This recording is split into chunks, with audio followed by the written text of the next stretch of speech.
하나님은 참으로 신실하신 분이십니다. 약속하신 것을 또한 반드시 이루시는 분이십니다. 하나님은 아브라함에게 자손에 대해서 약속하시고 또 땅에 대해서도 약속하셨습니다. 그리고 이 약속이 기록되어져 있는 창세기는 마지막 장 50장에 가서는 야곱과 요셉의 죽음으로 막을 내리고 있습니다. 그리고 400년이 지난 이후에 이 약속이 어떻게 펼쳐지는지에 대해서 출애굽기에서 기록을 하고 있습니다. 하나님은 이 약속을 지키기 위해서 이스라엘 백성들에게 아주 혹독한 기근을 주시고 또 애굽으로 인도해 내셔서 그 400년의 시간 동안 안에 이스라엘 민족으로 하여금 생육하고 번성하고 창대하고 힘이 강하게 하여 온 땅에 가득하게 하는 시간을 갖도록 하셨습니다. 애굽에서의 400년의 시간이 때로는 기근으로 말미암아 피해 들어간 것이지만 그것이 이들에게는 복이 되었고 하나님의 뜻을 성취하는 데 통로가 되는 일이 되었던 것이죠. 하나님께서 아브라함과 그의 자손들에게 약속하신 그 약속이 무엇인지 아세요? 창세기 15장을 잠깐 보실까요? 창세기 15장 12절에서 21절까지입니다. 창세기 15장 12절에서 21절 말씀입니다. 하나님께서는 아브라함에게 약속을 하셨어요. 그 약속은 제가 한 절, 여러분들이 한 절 교독하도록 하겠습니다. 해질 때에 아브라함에게 깊은 잠이 임하고 큰 흑암과 두려움이 그에게 임하였더니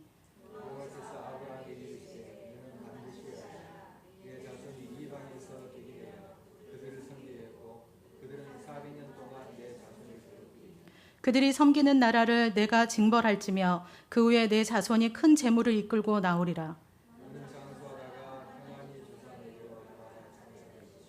내 자손은 4대 만에 이 땅으로 돌아오리니 이는 아모리 족속의 죄악이 아직 가득 차지 아니함이니라 하시더니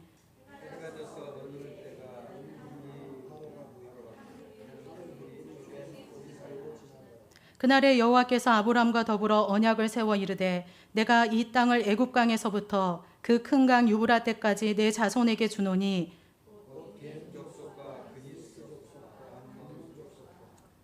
헷 족속과 브리스 족속과 르바 족속과 아모리 족속과 가나안 족속과 기르가스 족속과 여부스 족속의 땅이니라 하셨더라고 기록하고 있습니다. 하나님은 아브라함에게 자손에 대해서 약속하시고 땅에 대해서 약속하셨습니다. 그리고 애굽 땅으로 니네가 가게 될 텐데 그곳에서 400년 동안 그들이 너희들을 괴롭힐 것이다. 하나님이 이미 말씀하신 거죠.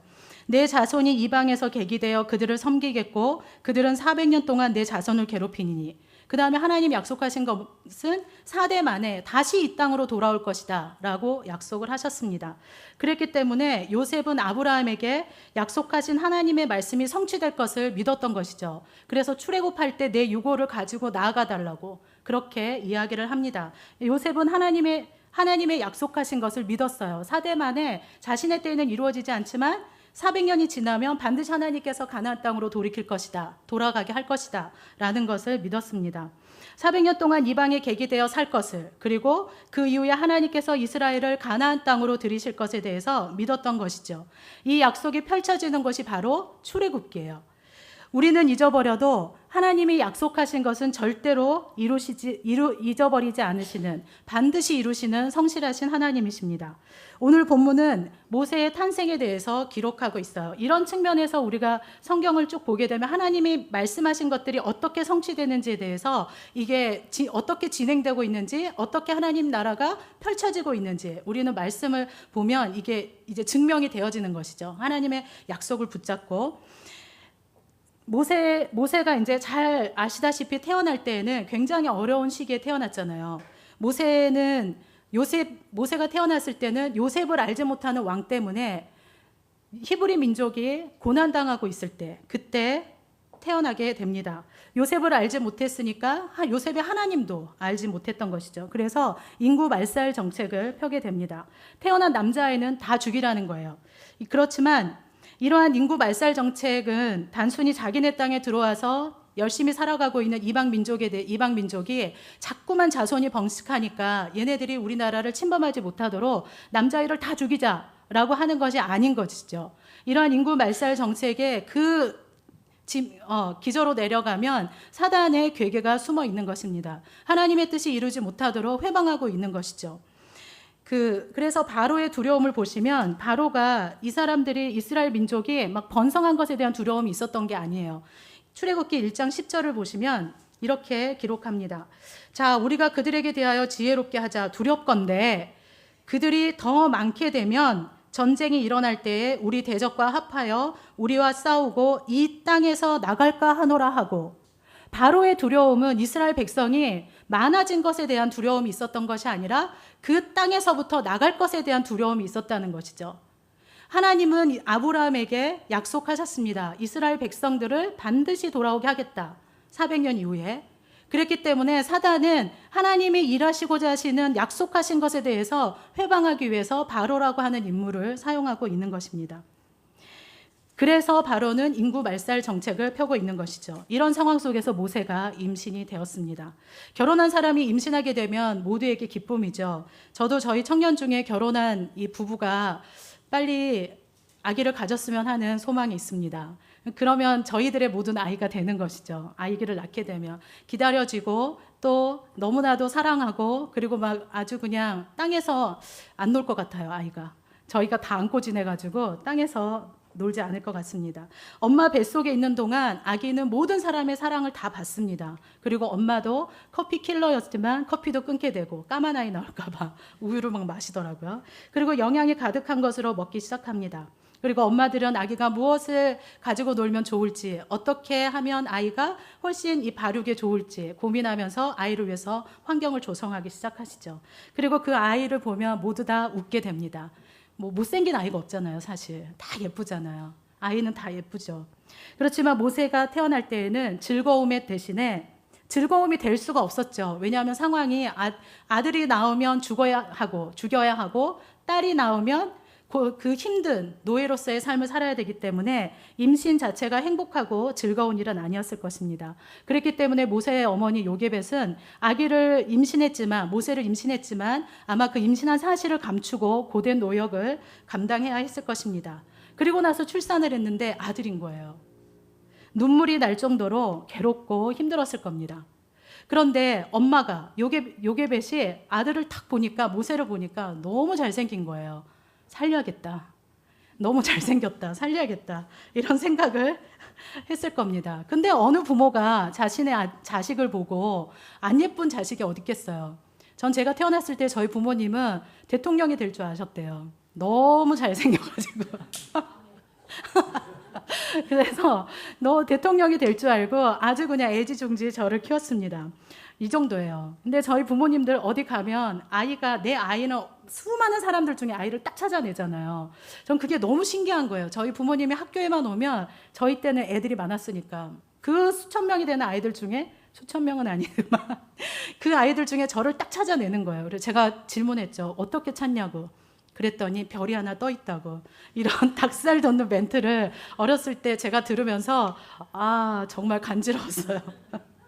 모든 자식은 부모의 눈을 멀게 합니다. 그 자식이 잘났든 못났든 자식은 부모의 눈을 멀게 하죠.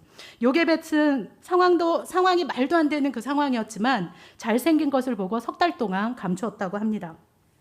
잘생기다라는 말은 우리가 이제 한글 성경으로 보면 이렇게 핸섬하다, 뭔가 이렇게 인물이 잘났다 이렇게 보여줄 수 있지만 그런 말이 아닌 것이죠. 이 단어 잘생기다라고 하는 단어는 히브리어로 토브라고 하는 단어를 씁니다. 근데 잘 아시다시피 창세기 1장에 하나님이 천지를 창조하시고 좋았더라 말씀하시잖아요. 이 단어가 토브예요. 그러니까 이 모세가 태어났을 때 엄마가 모세를 딱 보는 순간 잘생겼다.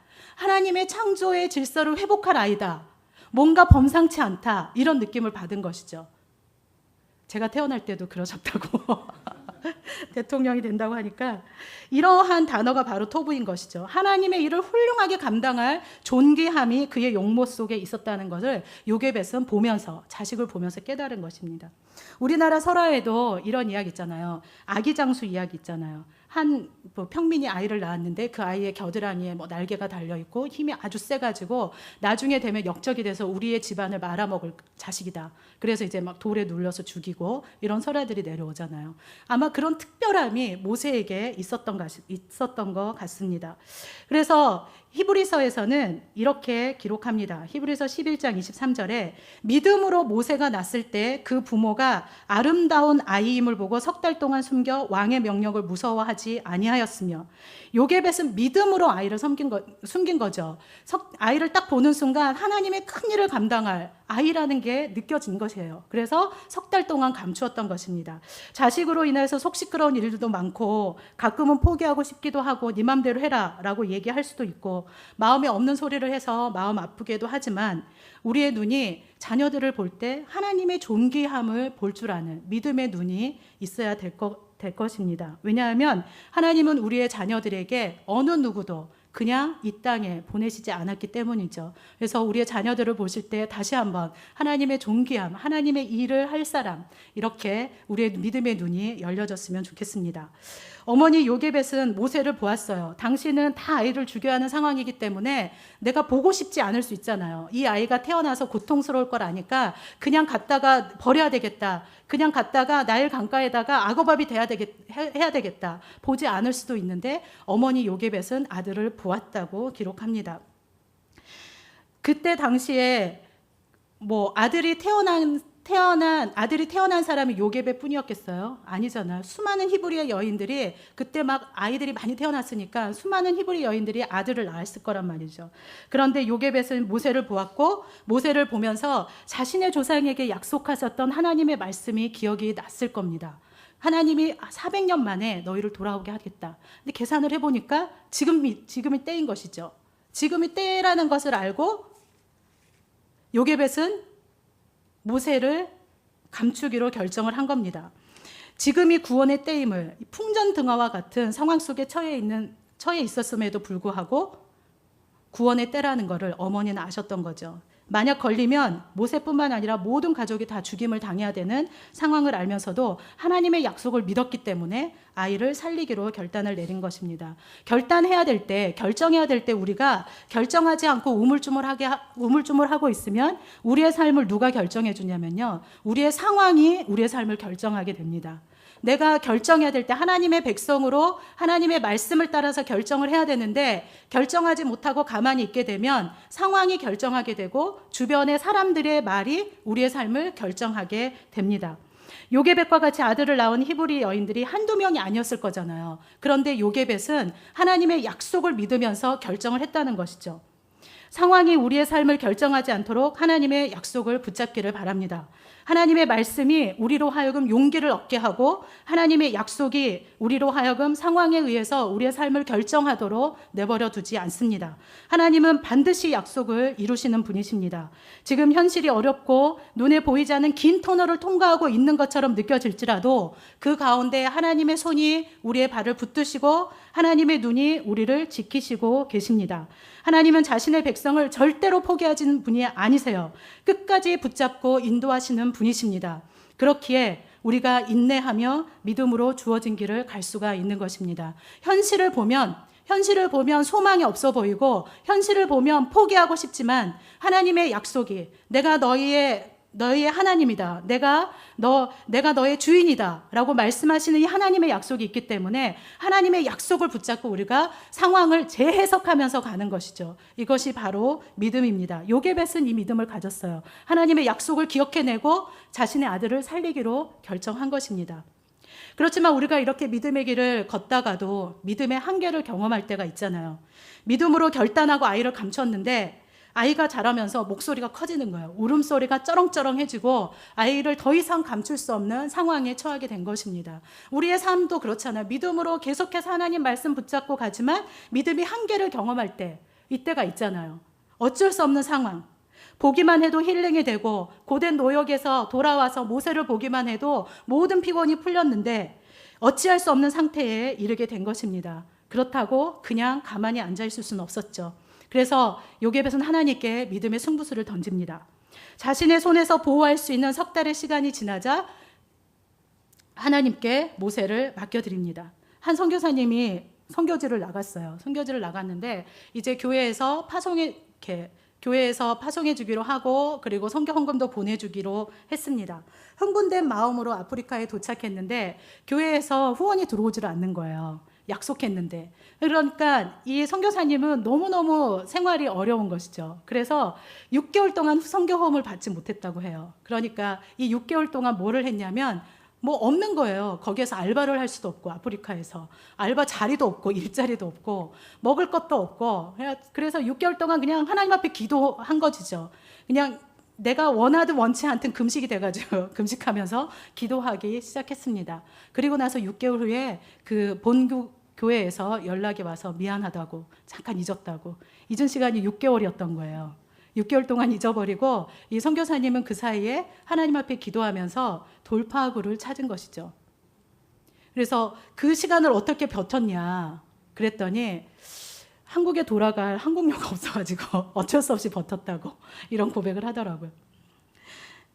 자신이 어찌할 수 없는 상황에서 기도로 하나님께 맡겨드린 것입니다. 요게벳은 모세를 더 이상 감출 수 없자 갈대 상자를 만들었어요. 갈대는 당시 나일강에서 흔히 볼 수 있는 수중식물로 빨대처럼 생겨가지고 중간에 비어 있는 거 있잖아요. 이 빨대처럼 삼각형의 빨대처럼 생겨서 굉장히 흔한 식물이었습니다. 보통 종이나 배를 만들기도 하고 그릇들을 만드는 재료로 사용이 되었는데 이것으로 상자를 만들었다고 해요. 근데 상자라고 하는 단어는 노아가 만들었던 방주와 동일한 단어를 사용하고 있는데 보시면 요게벳도 거기다가 뭘 바르잖아요. 물이 들어오지 않도록, 죽음이 들어오지 않도록 거기에다가 역청을 바르고 나무진을 바릅니다. 그리고 갈대 상자에 두었어요. 근데 이때 놀라운 일이 일어나는 것이죠. 그냥 갈대 상자에 두고 갈대 사이에다 둔 거예요. 나일강으로 이렇게 흘려보내지 않고 갈대 사이에 두면서 갈대 사이에 두었는데 이때 놀라운 일이 일어났는데 5절 말씀을 보시면 바로의 딸이 목욕하러 나일강으로 내려오고 시녀들은 나일강가를 거닐 때에 그가 갈대 사이에 상자를 보고 시녀를 보내어 가져다가 이렇게 기록하고 있는데 공동 번역으로 보시면요. 5절 말씀 앞에 바로의 딸이 그 앞에 마침이라는 단어가 들어가 있어요. 마침 파라오의 딸이 목욕하러 강으로 나왔다라고 기록하고 있거든요. 마침이라는 단어, 하나님의 시간을 이야기하는 것이죠. 때마침. 그때 마침 하나님의 시간 속에서 바로의 딸이 목욕하러 강으로 나온 거예요. 우리가 믿음으로 나아갈 때 하나님은 우리에게 마침의 은혜를 주십니다. 바로의 공주는 기록에 의하면 아들이 없었대요. 그런데 결혼해서 딸을 낳는데 이 딸이 죽었다고 합니다. 죽었어요, 딸이.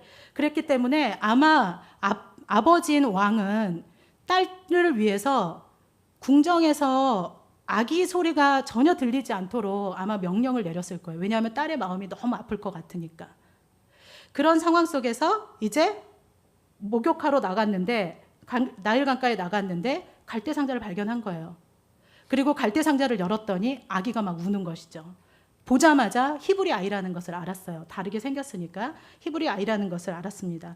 공주의 마음 안에는 불쌍히 여기는 마음이 생긴 거예요. 마음이 찡하면서 왜 가슴에 이렇게 눈물이 담겨 있는 것 같은 그런 마음이 들었습니다. 그래서 이 아이를 입양하게 됩니다. 모세를 입양하게 돼요. 하나님은요, 사람의 마음을 움직이시는 분이십니다.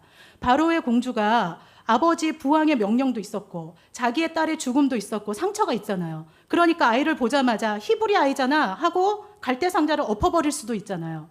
그런데 그렇게 하지 않고 마음 안에 긍휼히 여기는 마음이 있었다는 거죠. 하나님의 섭리가 있었습니다. 하나님은 이 일에 관여하셨고 공주의 마음을 움직이신 것입니다.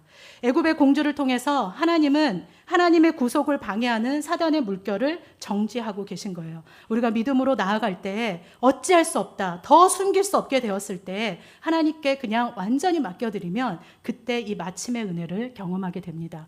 자녀들을 저도 이제 청년부 사역하면서 청년들을 열심히 애써서 이렇게 양육하잖아요. 하는데 안 돼요, 뜻대로. 그래서 제가 결론을 내린 건 뭐냐면 정말 자식을 키우는 사역이 가장 어려운 사역이다, 이런 생각이 들었어요. 그렇게 되었을 때 제가 할 수 있는 거는 뭐냐면 하나님, 어떻게 할 수가 없습니다. 정말 어떻게 할 수가 없습니다.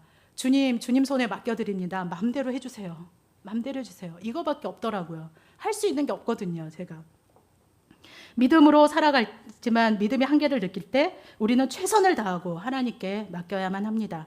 요게벳은 하나님께 맡겨드렸습니다. 이때 마침의 은혜를 경험하게 되었죠. 제가 어렸을 때 달리기 선수로 자주 나갔어요. 그때는 좀 가벼웠거든요. 믿거나 말거나. 그래서 근데 이제 제가 막 달리기를 하잖아요. 달리기를 하는데 1등을 못 따라가겠는 거예요. 2등으로 들어가는데. 그래 막 힘을 다해서 하는데 못 따라가겠는 거죠. 그래가지고 제가 어떻게 했냐면 눈을 찔끔 감고요. 팔을 돌렸어요. 오른쪽 팔을 돌리면서 달리겠거든요. 다들 그렇게 하시잖아요. 막 빨리 달릴 때. 팔을 돌리면서 달렸는데 가까스로 막 정말 최선을 다해서 달렸던 거죠. 그리고 나서